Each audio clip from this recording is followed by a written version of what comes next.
Bank of America's balance sheet is holding $130 billion in hold to maturity. The way that America allows banks to keep things on or off the balance sheet to show the truth about their financial position is unlike any other country. That's pretty crazy. If you had to mark that down right away, that would be a problem. Don't know, folks, if you saw this, but as Taylor, my Monday guest, talked about, Bank of America's balance sheet is holding $130 billion in hold to maturity. Apparently, Jamie Dimon was poking fun at Bank of America CEO last week when he said, hey, rates could go to 6%, basically meaning, hey, buddy, your hold to maturity is going to get even worse. I have some more thoughts on Bank of America in a minute, but let's welcome Anna to the show. How you doing, Anna? I'm doing great, great to be here with you today. Yeah, so I don't know if you obviously, I think you saw this, but Bank of America went out early on the long end and bought a whole bunch of apparently 10, 20, and 30-year bonds when they were, the high threes, low fours. And, now they're 5.5. So Bank of America's report yesterday highlighted $130 billion in hold to maturity. So that's pretty crazy. If you had to mark that down right away, that would be a problem.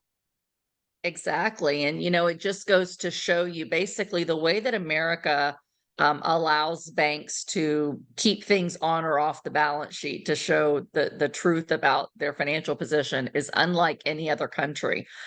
Most countries make their banks show all of their, basically their assets like bonds, for example, and they're marked to market when they do their financial reports. And in the US, essentially this hold to maturity means I get to say I have this much of assets based on whatever I paid for them. As long as I put them in the hold to maturity bucket, I don't have to tell you what they're worth today.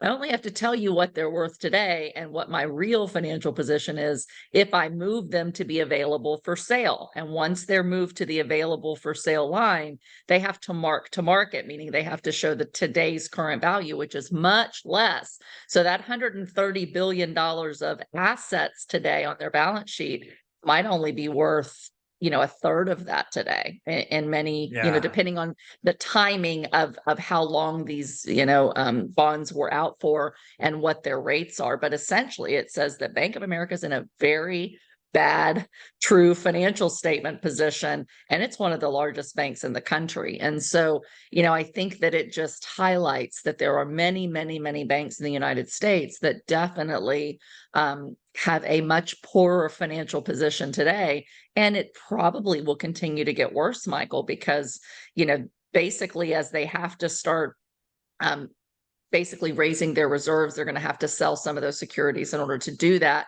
And if rates continue to go up, which is somewhat beyond what the Fed controls when you look at the Treasury market, if they continue to go up or we enter into a war, which is typically pretty inflationary, you could have a situation where a lot of banks have to start, raising reserves, and they have more depositors flee for money market accounts, brokerage accounts, et cetera.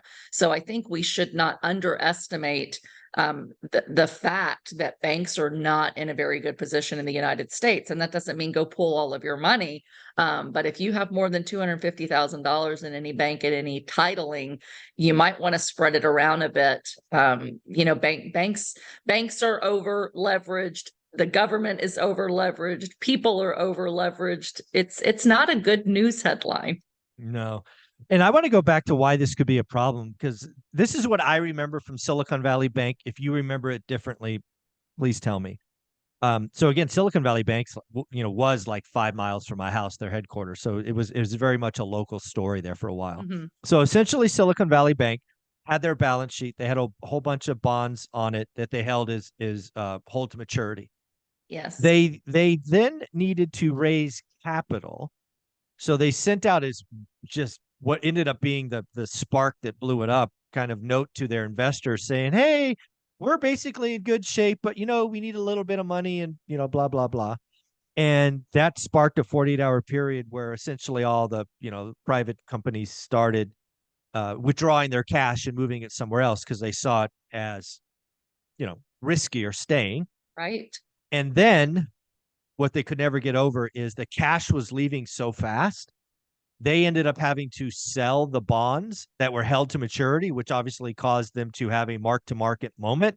And after that, Yes, it was game over. They were insolvent. absolutely. And Yes, that is what happened. And it was a really big deal because, in today's world of texting and Twitter and hey, by the way, everyone else that's, crypto people and big tech companies in Silicon Valley that have millions of dollars in this bank were worried about it. And so millions fled. It oh wasn't yeah. just depositors like you and I suddenly, a handful of them pooling. It was so much money leaving in a 48-hour period, I believe, like you said, that they had to very quickly mark these maturities down. And that's what exposed their Mm-hmm. vulnerability and how much of those maturities really were devalued, meaning that now their assets were written down substantially compared to the liabilities and loans that they had made, and they were essentially insolvent. Yeah, I'm going to look up Bank of America's total balance sheet because, again, I have to assume that Bank of America is much bigger than the $130 billion. But I'll do a quick Google search. But the other thing I wanted to talk about with Bank of America is their CEO came out yesterday and basically said the consumer has reached this point of pain. Uh, Consumers are pulling back. Mortgage rates are crazy high. Nobody's doing anything. Consumers are scared. We've been wondering at what rate would break the consumer. I think it's happening right now. What do you think? Yes, yes. And you and I talked about this a little bit last week when we saw this consumer confidence as 86% of consumers think it's a bad time to buy a house, goes along with a lot of other consumer sentiment reports that are just getting worse and worse. And so, I think he's right. When you look at we've heard this drum beating for a year that the consumer is strong, the consumer is strong. Well, the reality is all this excess savings that consumers had has been drawn down, and consumer credit card debt is going through the roof. And so you've got, at the same time, consumers are finally really feeling squeezed by the ongoing inflation, by credit tightening. It's harder for them to get home equity loans. The rates are much, much higher. Most consumers, all their wealth is really in the equity of their own home. If they've had to move, they're paying higher rent, they're paying higher mortgage payments, higher credit card interest rates. It's up in the 22 to 24% range for many. And the consumers basically starting to not only, not have savings, but go into debt in order to cover just basic living expenses. And so that is finally, I think, coming home to roost. And it's been hidden a little bit in the data. Michael, maybe another, talking point for us today in the fact that there are such large wealth gaps in the United States that, yes, while there is still an increase in consumer spending, for example, if you look at, certain data, you've got a huge gap between the haves and the have-nots. And most of the wealth and the people that are still spending, I would argue, are most likely those of us like you and I who have a lot of expendable income, who have investments, and we can tolerate some of this. But the vast majority of people, Michael, they're living check to check to check, and they can't. They're crying uncle. The rates Yeah. can't go any higher, or it is going to cause them pain. Yeah, I think there's a lot of stuff going on in the economy. I first saw it in housing, kind of the bifurcated market, luxuries slowing down, entry level still on fire in lots of the countries. I think you're right. I think the consumer is just the same. I've read various reports talking about the top 20%, acting like nothing's happening, where the other 80% are retreating. And certainly if you get to the bottom 50, it is check to check. And it's getting tough out there, I think. So I just looked up Bank of America's balance sheet on Yahoo Finance just as a source. They're about $3.2 trillion balance sheet. So 130 billion, it's a lot, but it's 130 billion on a 3.2 balance sheet. So it's not SVB, right? SVB was Right. insolvent when they had to mark to market. So they're Right. obviously very, I very think, big.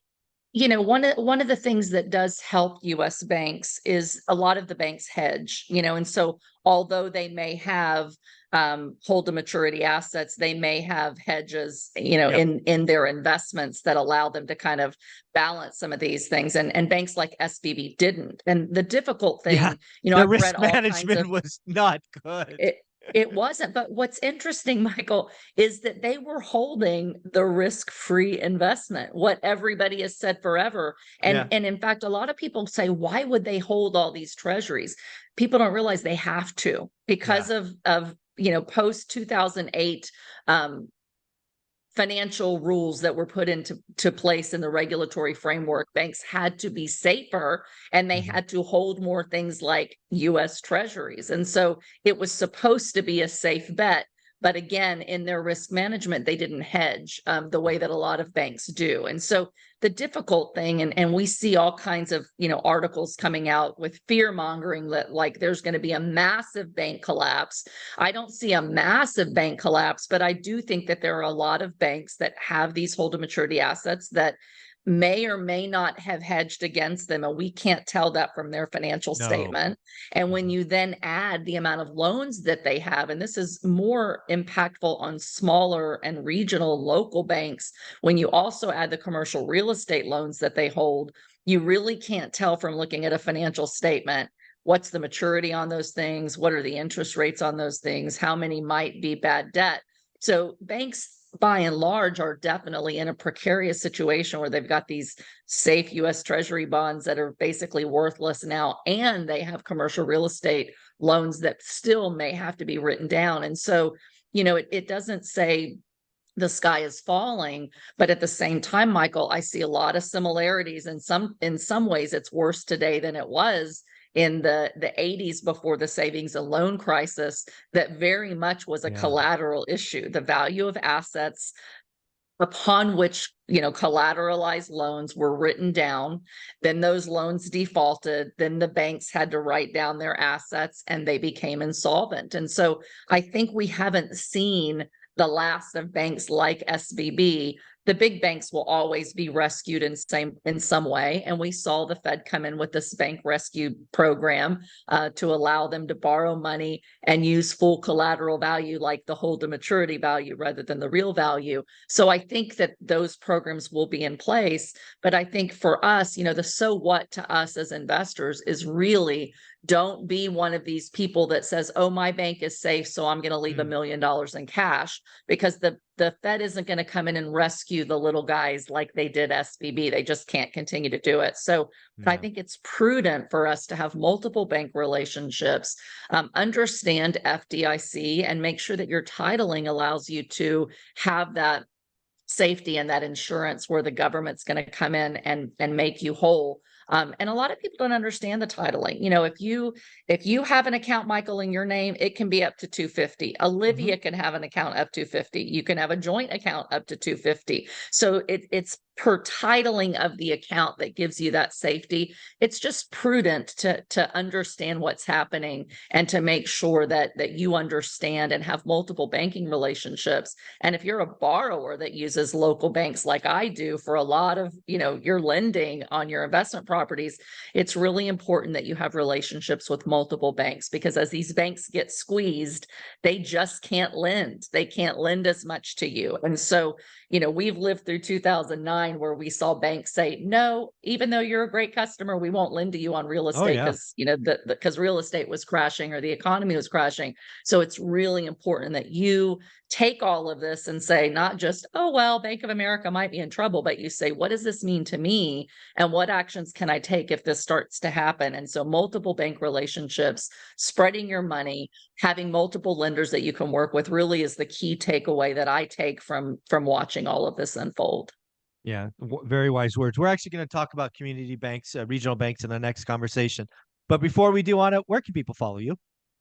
You can follow me on your show every week. It's the only weekly podcast I do because I love you and your listeners so much, Ah, and just love being able to give back here. So watch my playlist on Michael's channel. You can follow me at social media at Anna Kelly, REI Mom. And for coaching and consulting regarding your finances, your deals, deal reviews, whatnot, you can find me at AnnaKellyInvesting.com. that's awesome. Thank you so much.